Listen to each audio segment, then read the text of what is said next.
aquilo que são os desígnios da presidência portuguesa da União Europeia no próximo semestre, a iniciar em janeiro de 2021. Nesse sentido, gostaria então de enquadrar aquilo que resolvi apresentar, dar uma antevisão na perspectiva da NAV Portugal de quais serão esses principais desafios da nossa presidência portuguesa no que diz respeito ao setor da aviação. E procurarei também dar-vos uma ideia da forma como a NAV Portugal procurará ao seu nível e dentro das suas competências corresponder a esses desafios e, portanto, dando a resposta naquilo que na sua missão é necessário fazer.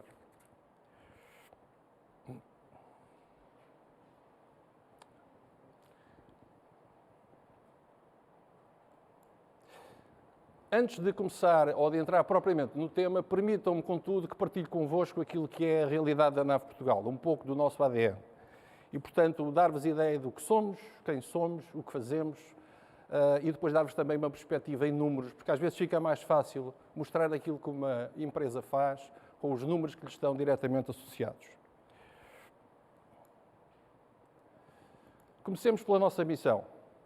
De facto, é ela que nos orienta em cada dia. Como sabemos, a NAV Portugal é responsável pela gestão do tráfego aéreo a nível nacional, naquilo que diz respeito ao tráfego civil, em forte ligação, naturalmente, com a Força Aérea Portuguesa no que diz respeito ao tráfego militar. E, portanto, a nossa missão, como está aqui desenhada, visa fundamentalmente isto, garantir a prestação segura e eficiente destes serviços de navegação aérea, contribuindo para a criação de valor e bem-estar da sociedade. E, naturalmente, desempenhando, portanto, um papel vital no setor da aviação. Seguimos uma visão que é a nossa e que, onde buscamos sempre a excelência, naquilo, em tudo que fazemos. Tendemos para a excelência, porque a excelência é difícil de conseguir, mas é isso que nós pretendemos. E pretendemos, sobretudo, que possa ser reconhecida aquela que é a nossa contribuição positiva e inovadora para o crescimento sustentável do país e do setor da aviação. Finalmente, incorporamos, integramos e praticamos estes 4 valores que aqui estão mencionados, que são os valores da empresa, e que se traduzem na segurança, no profissionalismo, na inovação e na orientação para os nossos parceiros e stakeholders. Como vos dizia, talvez fique mais fácil, referindo os números que de seguida vou mostrar, para explicar a dimensão da nave e a importância daquilo que faz. Controlamos cerca de 5,8 milhões de quilómetros quadrados. É das maiores áreas de controle existentes no globo, e estão, obviamente, estas duas sob a nossa responsabilidade, divididas pela região de informação de voo de Lisboa e região de informação de voo de Santa Maria, nos Açores. Prestamos serviços no Atlântico Norte e na Europa. Temos 2 centros de controle para exercer a nossa atividade de controle de rota, um em Lisboa e outro em Santa Maria. Operamos a nossa função de tráfego terminal e tráfego de aproximação através das nossas torres, com 10 torres localizadas no território nacional e, hipoteticamente, esperamos nós uma 11ª quando o Montijo for uma realidade.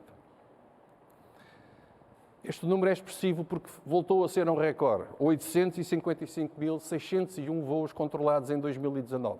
Representa quase mais 3% daquilo que tinha sido em 2018, que já tinha sido um ano de intenso tráfego controlado pela NAV Portugal. Fomos pioneiros no Free Route e desde 2009 que praticamos este tipo de modalidade para as companhias, traduzindo-se, portanto, em voos mais diretos, onde a poupança de combustível é significativa, uma vez que os planos de voo que são metidos incorporam as necessidades e são realizados aquilo que é pedido pelas companhias para que os voos sejam os mais diretos possíveis. Fazemos isto com 964 colaboradores, dos quais 354 são controladores de tráfego aéreo. E desde 2018 somos membros do COPANS, um consórcio que junta 6 países que operam o mesmo sistema de gestão de navegação aérea, aquele que nós resolvemos também integrar no futuro, o sistema Top Sky, e, portanto, naturalmente que compreenderão a sinergia que é criada a ver 6 países a operar o mesmo sistema, no que isso se traduz em vantagens de natureza financeira, mas também de natureza técnica e operacional. Estamos particularmente orgulhosos pelos 20 anos que fizemos como empresa. Fizemos em 2019, uma vez que desde 1999 que a NAV Portugal exerce a sua atividade como empresa independente, uma vez que anteriormente estávamos ligados à ANA. Bom, feito esta referência então, basicamente para vos dar ideia do que é a NAV Portugal, passemos então ao tema que hoje me propus tratar. Olhar para aquilo que são as principais tendências e as principais preocupações da presidência portuguesa, ou para este trio de presidências, mas que agora Portugal terá a sua responsabilidade, digamos, potenciada, e encaramos estas três prioridades, se é que assim lhe podemos chamar, para a presidência portuguesa no que diz respeito ao setor da aviação. O Covid-19, o Pacto Ecológico Europeu, mais conhecido pelo European Green Deal, e a digitalização. Sobre o Covid, enfim, todos sabemos a dimensão desta pandemia e o desafio que ela tem constituído para o nosso país, para a Europa e para o mundo. E, portanto, é natural que admitamos que as presidências, o trio de presidências, está particularmente vocacionado para encontrar soluções de resposta para esta circunstância, garantindo a resiliência que é preciso manter na Europa, protegendo os cidadãos e superar a crise, preservando simultaneamente aquilo que são os nossos valores e o nosso modo de vida europeu. O trio terá, assim, por objetivo reforçar o setor dos transportes, um dos setores, talvez um dos mais afetados, já falámos hoje, já vimos, enquanto como o turismo tem sido afetado, mas diretamente associado está o setor dos transportes. E, portanto, para garantir esta resiliência é preciso haver medidas e é preciso analisar o impacto que tudo isto tem feito, quer nos operadores, quer nas empresas que estão, como por exemplo a NAV Portugal associada à navegação aérea, quer aos modos de transporte que lhes estão associados e às infraestruturas que lhes estão associadas. Olhamos com particular preocupação para esta volatilidade a que temos assistido, ou seja, estas tendências de que há sinais de recuperação, mas se a pandemia, entretanto, ganha nova dimensão e uma nova vaga, como está agora a acontecer, vemos imediatamente os números a baixar e, portanto, é preciso encontrar respostas para esta volatilidade a que estamos todos submetidos. E, naturalmente, que este trio de presidências vai continuar a acompanhar isso e Portugal, com a sua responsabilidade, naturalmente, terá isso como uma das suas prioridades. Mas por que é importante associar esta realidade àquilo que a NAV tem que fazer intrinsecamente? Deixem-me partilhar convosco qual foi o impacto do Covid-19 na NAV Portugal. Como sabemos, em março a pandemia foi oficializada e a partir, ainda antes disso, a NAV Portugal já estava a trabalhar, identificando os riscos e procurando resposta para aquilo que era preciso fazer, uma vez que é importante reter que a NAV Portugal nunca parou a sua missão, nem pode parar a sua missão. As companhias pararam, os aviões ficaram no chão, mas os nossos operadores mantiveram-se nas torres e nos centros de controle, porque era preciso garantir, para um tráfego mínimo que existisse, era preciso garantir a continuidade da missão e foi isso que nós fizemos. Fizemos então o quê? Bom, em particular, focámos na prevenção e na resposta. Criámos imediatamente planos de contingência a níveis gerais pela empresa, criámos um checklist onde detalhámos todas as medidas que tinham que ser tomadas e fomos refinando planos de natureza operacional para dar resposta àquilo que era o avanço da contingência, para continuarmos a ter equipas segregadas e prontas para continuar a sua missão. Criámos planos de manutenção associados, no fundo criámos todo um conjunto de planos de contingência para fazer face. Planos esses que têm sofrido as suas atualizações e que ainda hoje continuam em vigor em função da situação específica que em cada momento estamos a viver. Focámos depois nas pessoas. Depois, quando digo depois, desde a primeira instância, mas obviamente com ênfase nas pessoas. Nada se faz sem as pessoas, a missão tinha que continuar. E, portanto, encontramos as condições ideais para poder garantir a saúde dos nossos profissionais, a sua condição psicológica necessária para desenvolverem a sua atividade e acompanhámos também em cada momento as diferentes circunstâncias onde cada um pode estar inserido face ao ritmo que a pandemia vai evoluindo. E é isso que continuamos a fazer, como já vos vou particularizar. No que diz respeito à continuidade de serviço, criámos um conjunto de medidas, várias medidas em diferentes áreas, fosse na limpeza e sanitização, fosse na segurança adicional, no distanciamento social ou na responsabilidade social. E fizemos, portanto, com medidas adaptadas a cada uma dessas circunstâncias, medidas essas que também sofreram diferentes níveis em função da criticidade de cada um dos momentos que nós vivíamos.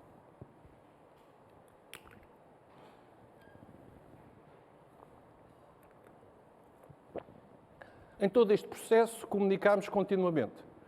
E, portanto, fizemos aquilo que se chama de comunicação de crise. Passámos toda essa informação para os nossos colaboradores, não só aquilo que eram medidas de orientação geral dadas pela Direção-Geral de Saúde, mas todas as outras medidas que era preciso implementar na empresa. E, portanto, mantivemos essa cadeia de comunicação efetiva e continuamos a mantê-la para fazer face a essas circunstâncias. Focámos particularmente na contingência financeira. Desde fevereiro de 2020, que a NAV Portugal deixou de receber a sua principal fonte de receita, que são as taxas pagas pelas companhias. E, portanto, tivemos que passar a viver com aquilo que tínhamos no momento em tesouraria e, a partir de julho, estamos a viver com um empréstimo que o governo português, que o Estado português nos concedeu. É a primeira vez na história da NAV que isto acontece e, portanto, tem ideia da dimensão para uma empresa como a nossa, que em 20 anos viveu com autonomia financeira, tem com certeza a perspectiva da dificuldade acrescida que isso levanta para uma empresa como a nossa, onde o nível de tecnologia é bastante elevado e é preciso mantê-lo. Fizemos tudo isto com um gabinete de crise que criámos desde o primeiro momento e, portanto, logo em março, um gabinete de crise formado pelo Conselho de Administração e por todas as direções da empresa e com muita frequência vamos reunindo, acompanhando a situação e identificando quais são as medidas que precisamos de implementar em complemento àquelas que já estão em curso ou que se justifiquem para cada momento que estamos a viver. Passando à segunda prioridade que listámos, falamos essencialmente do Pacto Ecológico Europeu. Como sabem, é um objetivo da União Europeia, é um objetivo que visa transitar para uma economia limpa, restaurar a biodiversidade e reduzir a poluição.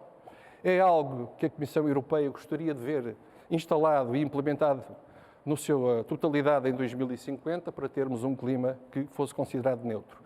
Estão listadas 4 medidas principais para conseguir este pacto. Investir em tecnologias não prejudiciais para o ambiente, apoiar a inovação industrial, implementar formas de transporte público e privado mais limpas e mais baratas e mais saudáveis e descarbonizar o setor da energia.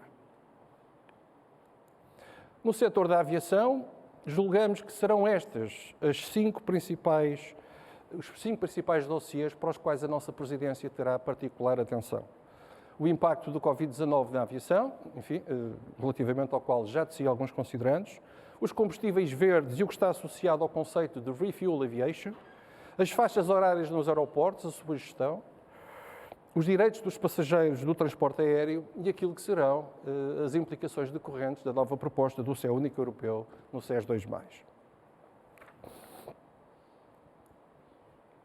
No que diz respeito aos combustíveis verdes, falava-vos há pouco do conceito de Refuel Aviation, baseado nos combustíveis sustentáveis para a aviação, sejam os biocombustíveis avançados ou os eletrocombustíveis, ambos com o potencial de reduzir as emissões das aeronaves. É isto que se pretende.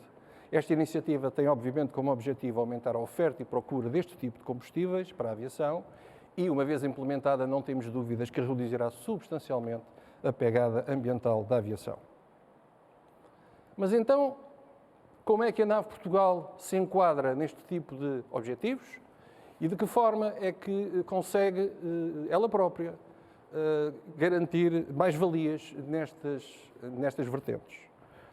Eu começaria por citar aquilo que são, desde já, reconhecidas as boas práticas na área da segurança operacional e da segurança ambiental. Como já tinha mencionado há pouco, a NAV Portugal tem implementado o Free Route desde 2009. E para vos dar uma ideia do que isto representa cerca de 13 mil toneladas de combustível a menos por ano, menos 27 mil toneladas de emissão de CO2 por ano e menos 4 milhões de milhas náuticas em distâncias voadas. E, portanto, se pensarmos naquilo que é a pegada ambiental necessariamente inerente à aviação, percebemos qual é a mais-valia da implementação deste Free Route. Mas não ficamos por aqui.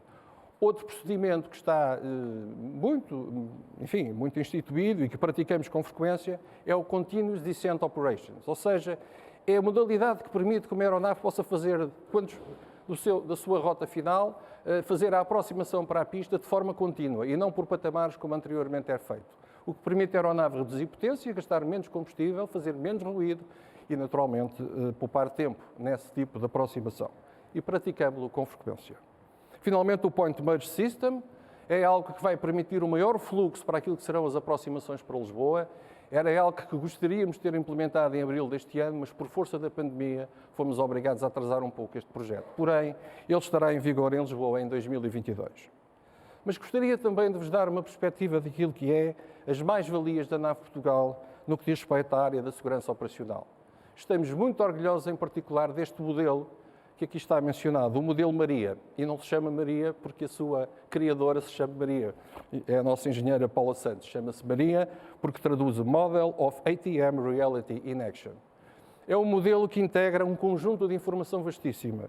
Entrega, portanto, todas as funções de um prestador de serviços, bem como as interligações entre elas e com o exterior. É usado como referência para analisar o impacto das alterações e tem uma particular influência e impacto no que é a gestão da segurança de toda a operação. Foi desenvolvido em 2012, cada vez que é usado é melhorado e constitui-se já hoje como um modelo que é, enfim, solicitado por diferentes homólogos, ANSPs homólogos da NAV Portugal, como é o caso da... está já instalado a Torre de Hamburgo e está já instalado o Centro de Controlo de Sófia. Portanto, é algo que nos deixa muito orgulhosos, particularmente porque tem sido reconhecido. Esteve entre os candidatos ao Safety Award da CANSO no ano 2019 e recebeu, nesta altura, também a menção de Best Practice na CANSO em 4 áreas a que está associado. É, portanto, um grande motivo de orgulho para a NAV Portugal. Falo depois das faixas horárias nos aeroportos e certamente que esta será uma área a que a Presidência Portuguesa dará a principal atenção, sobretudo no que diz respeito à revisão do regulamento que lhe está associado.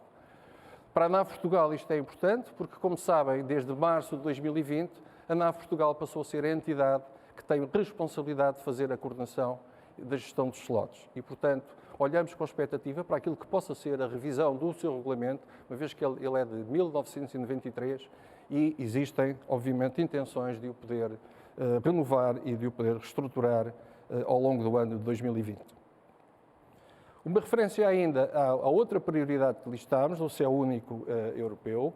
Aqui, como sabem, a apresentação da Comissão foi feita em 22 de setembro pela Comissão Europeia. É um texto que recupera a proposta de 2013, mas que, a nossa perspectiva, não considera a atual situação do setor. Pretende responder aos desafios tecnológicos e ecológicos do setor para os próximos 10 anos, através de uma gestão mais centralizada da rede, um novo modelo de regulação económica com a abertura ao mercado de determinados serviços de navegação aérea. Tudo isto com um papel menos participativo dos Estados nos processos de tomada de decisão em matérias de soberania nacional. É, portanto, algo que certamente vamos ver a Presidência Portuguesa dar particular atenção no próximo semestre. Passando à terceira prioridade, se assim quisermos, da Presidência Portuguesa no setor da aviação, falamos da digitalização ou da Digital Transformation.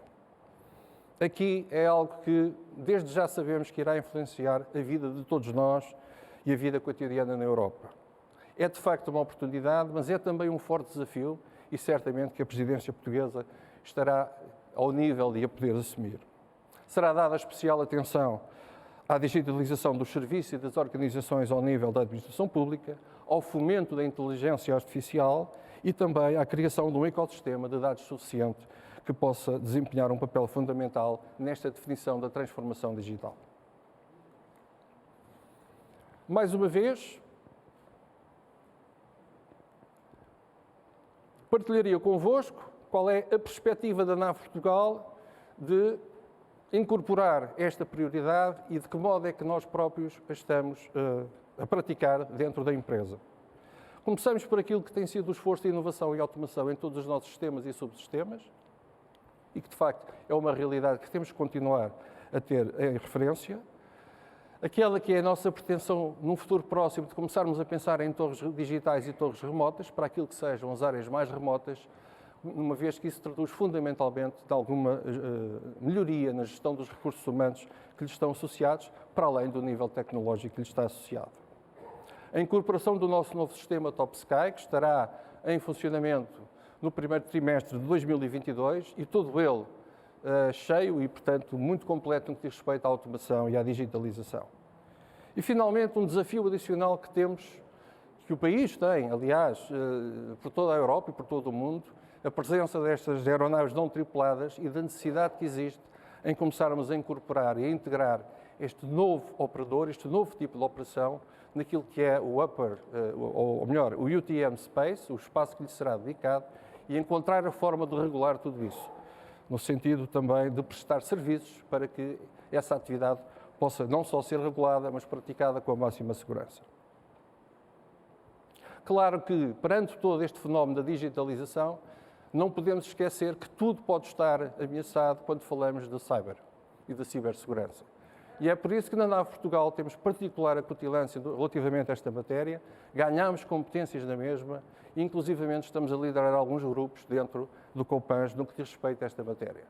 Porque sem uma cibersegurança forte, poderemos, de facto, ter os nossos sistemas fortemente comprometidos. Em jeito de conclusão, partilharia então convosco aquilo que antecipo como os principais, estas 4 vertentes da presidência portuguesa no que diz respeito, mais uma vez, ao setor da aviação. A presidência portuguesa vai encontrar dossiês complexos, que transitam já da anterior presidência alemã, mas relativamente aos quais Portugal saberá dar o seu cunho personalizado, desafios inadiáveis, relativamente aos quais teremos que tomar decisões, teremos o país, Portugal, no tríodo de presidências, tomar decisões para que haja evolução nessas matérias, procura de consenso e coesão à volta das questões fundamentais, e aqui, obviamente, relevamos aquilo que é notoriamente e reconhecidamente a nossa capacidade diplomática para o fazer, e, finalmente, encontrarmos uma resposta coordenada e efetiva para aquilo que são as questões essenciais de hoje em dia, sobretudo dentro da Europa e, fundamentalmente, em resposta ao que diz respeito à pandemia. Para terminar também, gostaria de partilhar convosco, mais uma vez, a forma como a NAV Portugal se vai posicionar também relativamente a isso. Não temos dúvida sobre a nossa capacidade para criar valor económico, ambiental e social. Vamos continuar a redução da pegada ecológica na aviação, da forma como o temos feito. Vamos continuar a apoiar os nossos clientes pela inovação. Vamos garantir uma política e prática ambiental responsável, apoiar, envolver e crescer com as comunidades onde nos localizamos, e a NAV Portugal, de facto, está instalada em todo o nosso território nacional, providenciar um serviço de navegação aérea de modo sustentável e, finalmente, continuar a desenvolver o potencial dos nossos colaboradores. O nosso recurso principal, o nosso recurso mais crítico, mas também aquele que garante o sucesso da nave em cada dia. No fundo, vamos continuar a preparar e construir um futuro melhor e, entretanto, havemos de continuar a gerir o novo normal. Muito obrigado pela vossa atenção.